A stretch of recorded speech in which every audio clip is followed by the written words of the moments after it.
যারা 2025-এ মাধ্যমিক দিচ্ছ তাদের জন্য তো এই ভিডিওটা অবশ্যই, কিন্তু আজকের ভিডিওটা কিন্তু একটু অন্যরকম। আজ নিয়ে এসেছি এবিটির ব্যাকরণের এসএকিউ এর পার্ট। তোমরা অ্যান্সারগুলি ভালোভাবে দেখে নাও। এর মধ্যে কিছু কোয়েশ্চেন রিপিট হয়েছে, সেই কোয়েশ্চেনগুলো ভালোভাবে করবে, কারণ এগুলো বরাবর রিপিট হচ্ছে। তাহলে চলো আমাদের ভিডিওটি শুরু করা যাক। তার আগে বলে রাখি, যদি এখনও সাবস্ক্রাইব না করো অবশ্যই সাবস্ক্রাইব করে নাও এই ধরনের কন্টেন্ট পাওয়ার জন্য। আমি এবিটি এর পৃষ্ঠা অনুযায়ী যে ব্যাকরণগুলি আছে সেগুলিকে তোমাদের সামনে দিয়েছি। প্রত্যেকটিতে 10টি করে কোয়েশ্চেন থাকে, সেই অনুযায়ী তোমাদের কোয়েশ্চেন আনসার করা রয়েছে। প্রথমেই পৃষ্ঠা 9। 1 নম্বর, শূন্য বিভক্তি কাকে বলে? উত্তর, যে বিভক্তি শব্দকে পদে প্রকাশিত করলেও নিজে অপ্রকাশিত থাকে তাকে শূন্য বিভক্তি বলে। 2 নম্বর, একটি অনুজ্ঞাসূচক বাক্যের উদাহরণ দাও। উত্তর, সদা সত্য কথা বলবে। 3 নম্বর, এ কার লেখা? কর্তৃবাচ্যে পরিণত করো। উত্তর, এটি কে লিখেছে? 4 নম্বর, বাক্যাশ্রয়ী সমাস কাকে বলে? উত্তর, যখন একটি বাক্য বা বাক্যাংশ সমাসবন্ধ রূপে ব্যবহৃত হয় তখন তাকে বাক্যাশ্রয়ী সমাস বলে। 5 নম্বর, সমধাতুজ কর্তার উদাহরণ দাও। উত্তর, লেখক লিখেছেন। 6 নম্বর, পঙ্কে জন্মায় যা এই বাক্যটিকে সমাসবন্ধ করে সমাসের নাম লেখো। উত্তর, পঙ্কজ।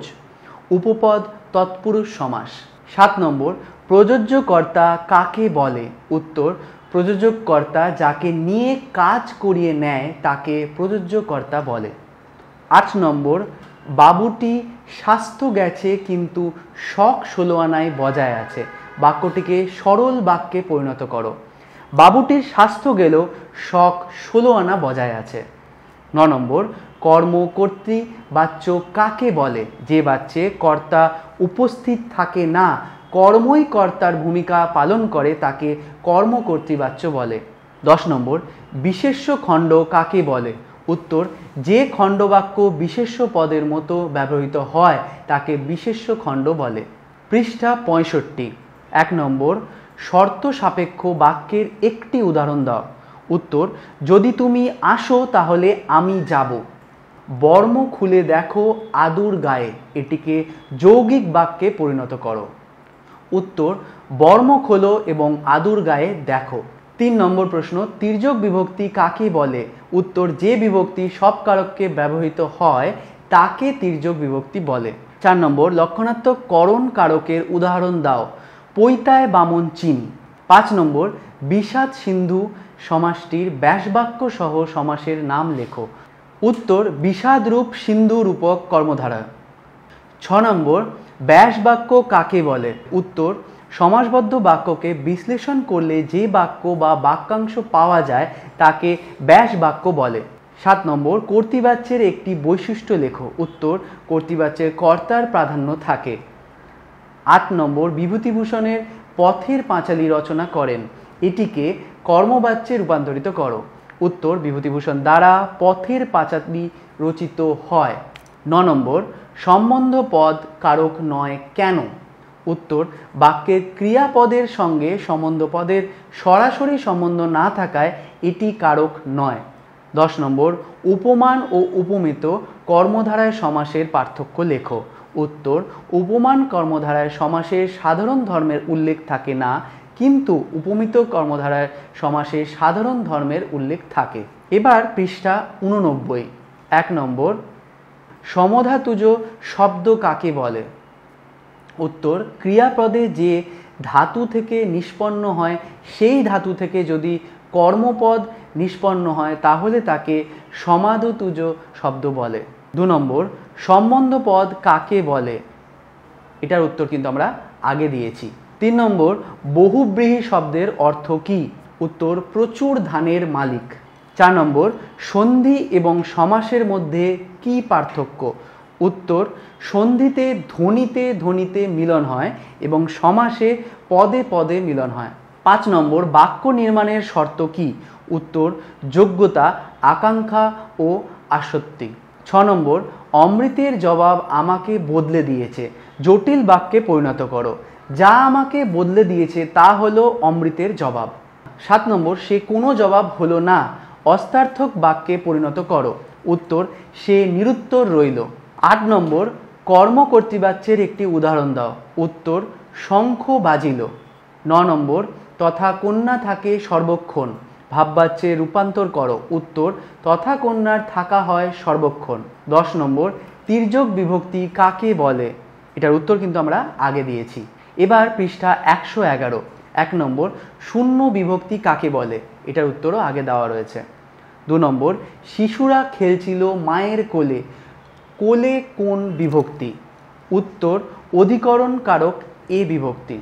3 নম্বর একটি সমাধাতুজ কর্তার উদাহরণ দাও। এটির উত্তর আমরা আগে দিয়েছি।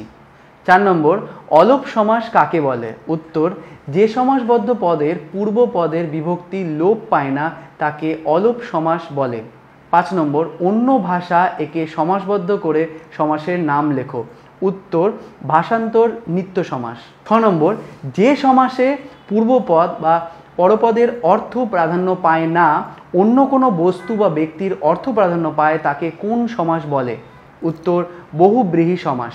7 নম্বর যেখানে ছিল শহর সেখানে ছড়িয়া রইল কাঠ কয়লা, সরল বাক্যে পরিণত করো। উত্তর শহরের জায়গায় কাঠ কয়লা ছড়িয়ে রইল। 8 নম্বর তবে তপনেরও লেখক হতে বাধা কি? নির্দেশক বাক্য। উত্তর তবে তপনেরও লেখক হতে বাধা নেই। 9 নম্বর আমরা কালি তৈরি করতাম নিজেরাই, কর্মবাচ্য। উত্তর কালি তৈরি হতো আমাদের নিজেদের দ্বারাই। 10 নম্বর একটি ভাববাচ্যের উদাহরণ দাও। উত্তর থাকা হয় কোথায়? এবার দেখব পৃষ্ঠা 133। 1 নম্বর তির্যক বিভক্তি কাকে বলে? এর উত্তর আমরা আগে দেখেছি। 2 নম্বর কোন সমাসে উভয় পদের অর্থই প্রাধান্য পায়? উত্তর দ্বন্দ্ব সমাস। 3 নম্বর সব্যসাচী ব্যাসবাক্য সহ সমাসের নাম লেখো। উত্তর সভ্য দ্বারা শাসন করেন যিনি, তৎপুরুষ সমাস। 4 নম্বর ব্যুৎপত্তি অনুসারে কারক শব্দের অর্থ কী? উত্তর যে করে। 5 নম্বর মা শিশুকে চাঁদ দেখাচ্ছেন, এখানে মা প্রযোজক কর্তা কেন? উত্তর মা শিশুকে চাঁদ দেখাচ্ছেন তার অর্থ মা শিশুকে চাঁদ দেখাতে সাহায্য করছেন, তাই এখানে মা প্রযোজক কর্তা। 6 নম্বর পরপদের অর্থ প্রাধান্য পায় এমন দুটি সমাসের নাম লেখো। উত্তর তৎপুরুষ ও কর্মধারয়। 7 নম্বর অম্বিকা মঙ্গল গান শ্রী কবিকঙ্কন, এটিকে কর্মবাচ্যে পরিণত করো। উত্তর অম্বিকা মঙ্গল গান শ্রী কবিকঙ্কন দ্বারা গীত হয়। 8 নম্বর শিশুরা খেলেছিল মাতৃক্রোড়ে, ভাববাচ্যে। উত্তর মাতৃক্রোড়ে শিশুদের খেলা হচ্ছিল। 9 নম্বর বৃথা আশা মরিতে মরিতেও মরে না, যৌগিক বাক্যে পরিণত করো। উত্তর বৃথা আশা মরমর করে তবু মরে না। 10 নম্বর একটি অনুজ্ঞাসূচক বাক্যের উদাহরণ দাও। এর উত্তরটি আমরা আগে দিয়ে রেখেছি। এবারে পৃষ্ঠা 159। বিভক্তি অনুসর্গের মধ্যে পার্থক্য লেখো। উত্তর বিভক্তি অর্থহীন বর্ণ বা বর্ণগুচ্ছ, অনুসর্গ হলো অব্যয় পদ।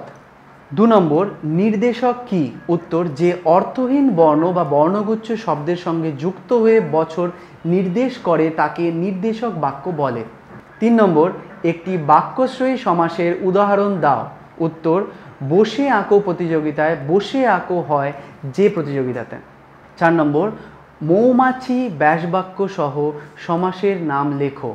উত্তর মৌ সংগ্রহ করে যে মাছি, মধ্য পদালোপী কর্মধারায়। 5 নম্বর সম্প্রসারিত উদ্দেশ্যের একটি উদাহরণ দাও। উত্তর রানীর আজ বিয়ে, চক্রবর্তী বাবুর মেয়ে, রানীর আজ বিয়ে। 6 নম্বর যে রক্ষক সেই ভক্ষক, সরল বাক্যে লেখো। উত্তর রক্ষকই ভক্ষক। 7 নম্বর কর্মকর্তৃবাচক কারক কাকে বলে? উত্তর আগে দেওয়া আছে। 8 নম্বর তোরা সব জয়ধ্বনি কর, ভাববাচ্যে পরিণত করো। তোদের দ্বারা জয়ধ্বনি করা হোক।